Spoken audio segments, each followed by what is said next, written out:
Você sabia que existem coisas que você pode fazer na tua clínica que podem prejudicar você e o seu paciente? Se você tem interesse em falar de psicanálise, escutar de psicanálise e de psicologia, fica comigo até o final, porque nesse vídeo aqui eu vou contar para você 5 coisas que nenhum psicanalista deve fazer. Espero que você esteja super bem. Como eu comentei com você, nós vamos falar aqui de 5 coisas. Eu já tinha feito um vídeo sobre coisas que nenhum psicanalista deve fazer. Considere esse aqui um remaster, né? Um vídeo atualizado daquele outro que eu fiz anteriormente. Primeira coisa que você precisa evitar como psicanalista, e aqui eu estou falando de psicanalistas que não são psicólogos, ok? Especificamente desse grupo. Você é psicanalista, você é o que o Freud chamava de psicanalista leigo, né? Mesmo que você tenha um percurso muito bom, tudo certinho, você é um psicanalista legítimo, mas você não tem o título de psicólogo, certo? Você não tem essa graduação. Então tudo que eu falar aqui, ou quase tudo, se refere a esse público. Então, o primeiro erro certamente tem a ver com isso que eu acabei de falar. É você fazer uma confusão, principalmente nas redes sociais ou na forma como você promove o seu trabalho, que possa dar a entender que você faz um trabalho de psicólogo. Tá? Bom, primeiramente, se você se identifica como psicólogo sem ser, você pode ter problemas jurídicos com isso. Você pode ser denunciado, você pode sofrer um processo aí judicial por causa dessa informação, porque é uma informação errada e criminosa também. Você não pode fazer isso. Tá? Só quem tem um título de psicologia, uma graduação em psicologia com CRP ativo, pode no Brasil se chamar psicólogo. Nem mesmo alguém que se formou em psicologia, mas não tem o CRP, pode ser considerado psicólogo. Apenas formado em psicologia. Só para você ter ideia de como o assunto é sério. Então, se você fez uma pós-graduação, você que é psicanalista que não é psicólogo, você fez uma pós-graduação de um curso que tem a psicologia no meio, por exemplo, você fez pós-graduação em neuropsicologia, vou dar um exemplo aqui, você não pode se considerar um neuropsicólogo. Eu tenho visto muitos psicanalistas que não são psicólogos, eles colocarem no perfil deles em redes sociais assim, psicanalista, neuropsicólogo. Aí você vai ver, é porque essa pessoa tem uma pós-graduação, uma especialização em neuropsicologia. Neuropsicólogo somente pode ser quem é psicólogo, certo? É uma especialização da psicologia. Você pode dizer que você é especialista em neuropsicologia, ou que você é pós-graduado em neuropsicologia, mas você não pode dizer que você é neuropsicólogo. E qualquer outra coisa que tenha psicologia no meio do nome da pós-graduação, ou do curso que você fizer, se tiver psicologia no meio, você não pode dizer que você é psicólogo tal coisa. Vou dar outro exemplo aqui para você. Existe a abordagem do Jung que se chama psicologia analítica, certo? Psicologia analítica. É uma abordagem terapêutica, que eu já falei aqui várias vezes no meu canal, que se parece muito com a psicanálise, apesar de não ser psicanálise, mas se você fez uma pós ou um curso em psicologia analítica, você não pode se denominar psicólogo analítico. Você não é um psicólogo analítico se você não tiver formação em psicologia, certo? Você pode se chamar analista junguiano, terapeuta junguiano, alguma coisa assim, mas você não pode dizer que você é psicólogo junguiano, porque aí você está levando o teu público ao erro, você pode ter problemas com isso, certo? É exercício ilegal da profissão de psicólogo. Mesmo que você não exerça a psicologia com a tua prática, você está levando o público a dar a entender que você é psicólogo. E aí, isso constitui exercício, ou pelo menos uma acusação de exercício ilegal da profissão. Okay? Então, não faça isso de maneira alguma. Cuidado, eu tenho visto muito isso acontecer e é algo que você não deve fazer. Não faça isso, não se meta nessa encrenca. Tá? Ser psicanalista já é algo muito especial. Se você tem alguma especialização, deixa assim, pós-graduado em. Com isso está tudo certo. Agora, vamos falar aqui do segundo erro. É aquela questão do mix terapêutico, né? Às vezes a gente vê no perfil social, em redes sociais, de alguns psicanalistas, uma salada de frutas de abordagens terapêuticas. Eles fazem de tudo, né? Um monte, às vezes você vê 4, 5 abordagens terapêuticas diferentes, né? Semelhantes e diferentes entre si, e você fica na dúvida, será que esse profissional, ele separa uma coisa da outra, quando ele vai atender alguém? Ou será que ele atende tudo fazendo uma mistureba, ele coloca tudo no liquidificador e atende fazendo uma mistureba técnica com outras abordagens? Eu já vi, por exemplo, psicanalista que fala que também é terapeuta em TCC, que é uma abordagem praticamente antagônica à psicanálise. como que você vai colocar TCC junto com a psicanálise? Né? Se você conhece a TCC e a psicanálise, você sabe que são práticas completamente opostas ou em direções opostas uma da outra. Então, não funciona, tá? E se você também colocar terapias holísticas ali no meio, e você praticar junto com a psicanálise ao mesmo tempo com o teu paciente, você está arruinando o processo analítico, contaminando o processo analítico, e também você está prejudicando com a outra técnica que você está usando ali. Né? Nós analistas, nós psicanalistas, o nosso foco é o inconsciente e a livre associação. Outra coisa que você usar, você pode estar comprometendo o processo analítico. Tá? Então, por exemplo, se você como psicanalista, você começar a dar tarefas de casa, né, como o pessoal da TCC faz, ou então usar cristais, né, ou coisas desse tipo, né, pedras, né, quem sabe, você está quebrando o enquadre, você está quebrando o setting analítico aí. Quem tenta ser tudo para todos, acaba não sendo analista para ninguém. Lembre-se disso. Vamos falar aqui do terceiro problema, que você não deve se meter nesse problema aí, que é a questão do diagnóstico. Né? Diagnóstico, eu já falei aqui algumas vezes no canal, me parece, sobre isso. Você deve saber que no Brasil, em quase todos os países, quem dá diagnóstico é o psicólogo, especificamente o psicólogo. Bom, não só o psicólogo, né? O médico também dá diagnósticos.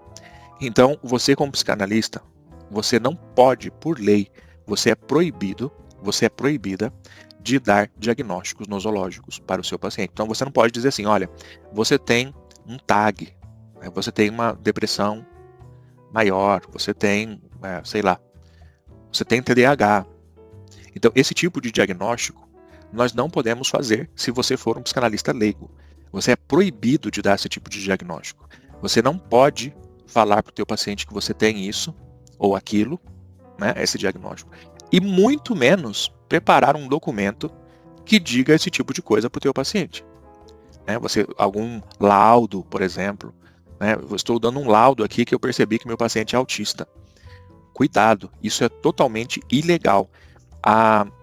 O diagnóstico psicanalítico, ele até existe, mas ele é um diagnóstico estrutural. Ele é um diagnóstico que serve para você como profissional, para você entender qual a estrutura que aquele paciente tem, predominante. Se é neurose, psicose ou perversão. Porque isso vai te ajudar no teu manejo clínico. Mas não serve para você dizer que o paciente é isso ou aquilo. Tá?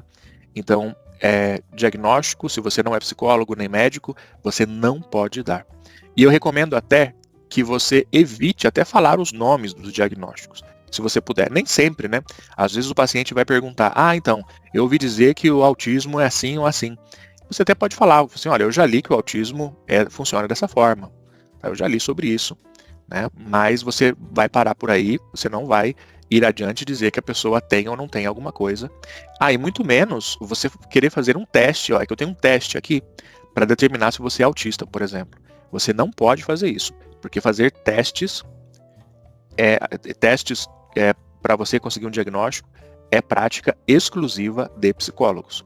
Diagnóstico e testes psicológicos no Brasil, somente psicólogos com CRP ativo podem fazer, certo?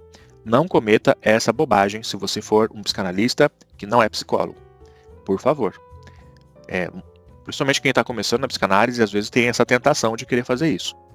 Agora vamos falar do quarto erro. Esse quarto erro, ele também é muito comum. Muito, muito comum. E ele pode meter você em grandes problemas, que é a promessa de cura.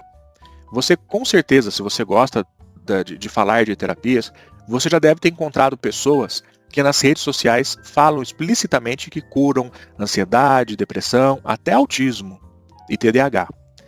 Né? Então eles prometem curas. Aliás, tem aí pessoas que falam que prometem cura para qualquer transtorno mental. Qualquer um, ele promete cura dessa forma. E você como psicanalista, nós como psicanalistas, e não só psicanalistas, tá? Nenhum terapeuta ou psicoterapeuta deveria fazer esse tipo de coisa. Promessa de cura. Nem mesmo um médico pode prometer cura. Ele pode prometer tratamento. Mas como que o médico pode prometer cura? Né? Nem mesmo o médico pode fazer isso. Então, se você garantir que o teu paciente vai se curar em tantas sessões, isso aqui, pelo que eu observei, em 20 sessões você vai estar bem já. Ou então você prometer felicidade plena. O meu processo aqui, Ele vai garantir para você felicidade plena, uma vida total, uma vida plena, cheia de realizações. Esse tipo de promessa é uma promessa irrealista que você não tem como prometer, porque você não está vivendo dentro da pele do teu paciente. Você não sabe como ele vai reagir com as sessões do processo terapêutico dele. Você não pode prometer isso. Se você prometer cura, você pode ser atuado, denunciado por charlatanismo. E existe lei específica sobre charlatanismo. Cuidado com isso. Não prometa cura. Assim, cura os seus males. Esquece isso aí. Não se comunique profissionalmente como alguém que cura qualquer coisa. Tá? Por favor, não faça isso. O Freud já dizia que o objetivo da psicanálise é transformar a miséria neurótica em uma infelicidade comum. Ou seja, a cura na psicanálise, entre aspas, nós sempre falamos entre aspas de cura, ela é um efeito colateral do processo, não uma promessa de venda. Então pode ser que a pessoa, depois que fizer o seu tratamento psicanalítico, por exemplo, ou qualquer outra terapia, inclusive, pode ser que ela fique feliz, que ela consiga a felicidade que ela queria. Mas isso deve ser visto como um efeito colateral do processo. Um efeito que vai acontecer com ela, mas não um efeito que eu prometi ou até mesmo que eu causei.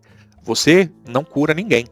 Tá? O que cura é o processo que a pessoa está tendo, no caso nosso aqui, com a psicanálise, e que serve também para outros tipos, para todos os outros tipos de terapia, inclusive. Tá? Então, prometer cura é antiético e ignora coisas como a resistência do inconsciente no paciente. Tá? Então, esquece isso. Você vai se meter em problemas, tá? Agora, um quinto erro aqui, que é uma provocação que eu quero fazer aqui nesse vídeo, é você querer ser dono da verdade. Né? Você querer interpretar o tempo todo sem deixar o paciente falar. Você fala, o paciente fala uma coisa, na sua cabeça você já entendeu que o paciente quis dizer certa coisa, o paciente fala meia dúzia de frases, e você já, na sua cabeça, você entendeu que ele tem certo desejo reprimido, e você quer falar ali na hora, eu percebo que você tem um desejo reprimido de tal coisa. Cuidado com esse tipo de atuação. Né? Você não deve demonstrar, nem deve lutar para o teu paciente para dizer que você sabe muito. O Lacan, que eu até fiz uma semi-crítica num vídeo anterior, ele falava sobre o psicanalista ele ser um sujeito de suposto saber. Isso está absolutamente correto. O paciente pode pensar que nós sabemos tudo, mas nós temos que saber que esse saber ele é suposto, nós realmente não sabemos. Mas às vezes nós temos um desejo tão grande de falar para o paciente e mostrar para o paciente que nós somos competentes e profissionais, que nós começamos a fazer demonstrações de conhecimentos psicanalíticos, demonstrações de interpretação, com o interesse de impressionar o paciente, para ele dizer, que profissional maravilhoso que eu estou aqui me tratando, esse aí é fera. Então, cuidado com isso, porque você vai estar, se você começar a fazer isso, você vai interferir na associação livre do teu paciente. Ele vai parar de associar livremente, você vai deixar de escutar esse paciente para você se exibir para ele e para esse paciente comprar de você uma imagem projetada de quem você é e talvez até esquecer do mais importante que é o inconsciente dele. Tá bom? Então, essas 5 coisas que eu comentei nesse vídeo aqui, elas são muito importantes porque elas podem meter você em grandes problemas e evitar esses erros, ele vai com certeza separar pessoas que são amadoras, que não sabem trabalhar direito, das pessoas profissionais, que agem com ética, com respeito à própria ética psicanalítica. Quero reforçar que você se inscreva aqui no canal, tem uma bolinha aqui para você clicar e se inscrever, e esses 2 vídeos aqui mostram um pouquinho mais aqui do meu canal. Clica nos vídeos para você dar uma olhadinha ou na bolinha aqui. Me fala nos comentários, qual desses erros que eu comentei aqui você acha mais comum hoje em dia? Deixa aqui embaixo nos comentários e eu vejo você no próximo vídeo. Tchau, tchau!